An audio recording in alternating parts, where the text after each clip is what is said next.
നമസ്കാരം. ഞാൻ ബാബു നാരായണൻ. മഴ മാറിക്കഴിഞ്ഞു. ഭൂമിയിൽ പുഷ്പങ്ങൾ വിരിഞ്ഞു തുടങ്ങി.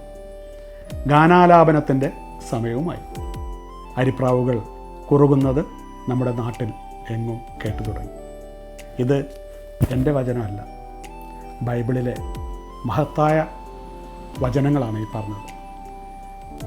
ജസ്റ്റിൻ ഈ പ്രോഗ്രാമിന് വേണ്ടി ഈ ബ്രോഷർ കൊണ്ടു തന്നപ്പം, ഇത് ബ്രോഷറിലുള്ളത് ഞാൻ പറഞ്ഞത്, ഈ ബ്രോഷർ കൊണ്ടു തന്നപ്പം എന്നെ ഏറ്റവും ഇൻസ്പയർ ചെയ്തിട്ടുള്ള ഒരു കാര്യമായിരുന്നു ഈ പറഞ്ഞ ബൈബിൾ വചനങ്ങൾ. കാരണം സംഗീതത്തെക്കുറിച്ചാണ് പറയുന്നത്. അതും കരോൾ. ക്രിസ്മസ് ആയി തുടങ്ങി. ക്രിസ്മസ് സമയത്തെല്ലാം എവിടെയും കേൾക്കുന്ന കരോളുകളുണ്ട്. ഈ കരോൾ സോങ്സ് എന്നെ വല്ലാതെ അട്രാക്റ്റ് ചെയ്തിട്ടുള്ളത്, മറ്റേത് പാട്ടുകൾ കേൾക്കുമ്പോൾ നമ്മൾ പാട്ട് കേൾക്കുകയാണ്, ഇത് പാട്ട് കേട്ട് കാണുകയാണ്. എന്നെ സംബന്ധിച്ചോളം, ഞാനെന്നല്ല പലവരുമായിട്ട് കരോളിനെ കുറിച്ച് ഡിസ്കസ് ചെയ്തപ്പോൾ എല്ലാവരും പറഞ്ഞൊരു സംഭവമാണ്, ആ കരോൾ സോങ് ഒരു കോമ്പറ്റീഷൻ ലെവലിൽ, അത് സാധാരണ സ്കൂൾ ലെവലിലോ കോളേജ് ലെവലിലോ അല്ലെങ്കിൽ സംഗീത ആസ്വാദകരുടെ സംഗീത പഠന വിദ്യാർത്ഥികളുടെ ഇടയിൽ മാത്രമല്ല ഈ കരോൾ കോമ്പറ്റീഷൻ നടക്കുന്നത്. ഏറ്റവും കൂടുതൽ അട്രാക്റ്റ് ചെയ്യുന്നത് 3 വേദികളിലായിട്ട്, 3 സെക്ഷനിലായിട്ടാണ്. അത് പാരിഷസിലൊന്നുണ്ട്, കോൺവെൻസിലൊന്നുണ്ട്, സെമിനാരീസിലൊന്നുണ്ട്. പക്ഷേ ഈ നടുക്കുള്ള കോൺവെൻസിൽ ഞാൻ ചോദിച്ചു ജസ്റ്റിനോട്, കോൺവെൻസിൽ ഇത്തരത്തിലുള്ള പ്രോഗ്രാംസ് എങ്ങനെ നടക്കുമോ? അപ്പോൾ പറഞ്ഞു തീർച്ചയായിട്ടും അവിടെ നിറയെ സംഗീതമുണ്ട്, കോൺവെൻസ് കന്യാസ്ത്രീകൾ സഹോദരിമാർ വളരെ മനോഹരമായിട്ട് പാടുന്നവരുണ്ട് എന്നൊക്കെ പറഞ്ഞപ്പോൾ ഞാനും പറഞ്ഞു എനിക്കൊരു അനുഭവം ഉണ്ടായിരുന്നു.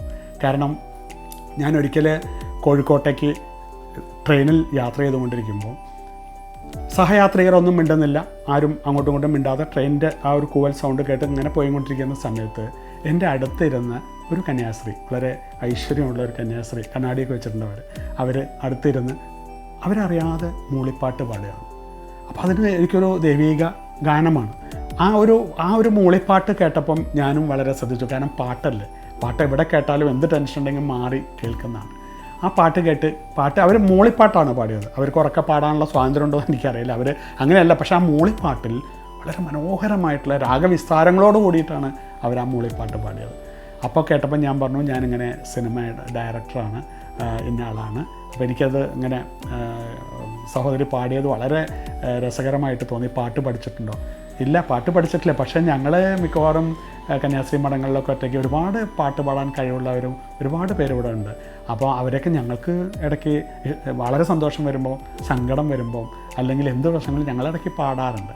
അപ്പോൾ കന്യാസ്ത്രീ മഠങ്ങളിൽ ഒരു കോമ്പറ്റീഷൻ എനിക്ക് തോന്നുന്നു ആദ്യമായിട്ടായിരിക്കും ഒരു സംഘാടകർ സംഘടിപ്പിക്കുന്നത് തോന്നുന്നു. അതെന്നെ വല്ലാതെ അട്രാക്റ്റ് ചെയ്തു. കാരണം എനിക്ക് അവരെയാണ് ഈ പാട്ട് ഇത് കെട്ടിയപ്പോൾ എനിക്ക് അവരുടെ ഒരു മുഖമാണ് ഓർമ്മ വരുന്നത്. എനിക്ക് ചിത്രം വരയ്ക്കാൻ അറിയില്ല, ഉണ്ടെങ്കിൽ ഞാൻ അവരുടെ ഒരു മുഖം വരച്ച് തരുമായിരുന്നു. എനിക്ക് അത്രയും അവരുടെ പാട്ട്, അവരുടെ മുഖഭാവം എല്ലാം കണ്ടപ്പോൾ വളരെ സന്തോഷമായിരുന്നു. പ്രത്യേകിച്ച് സംഗീതമല്ലേ സബ്ജക്റ്റ്.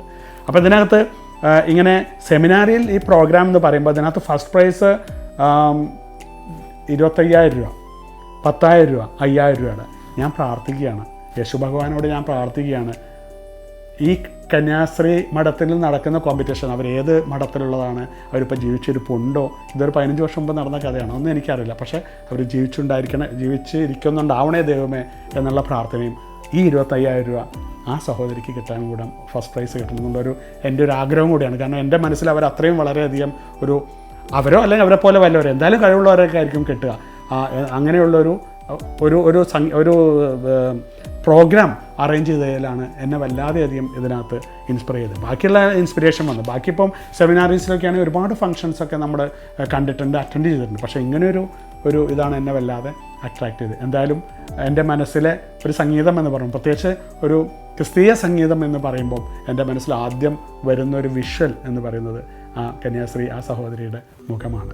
എന്തായാലും ഈ പാട്ടുകളുടെ പാട്ട് അല്ലേ, ഈ സോങ് ഓഫ് സോങ്സിന് എല്ലാവിധ ആശംസകളും നേർന്നുകൊണ്ട് താങ്ക് യു.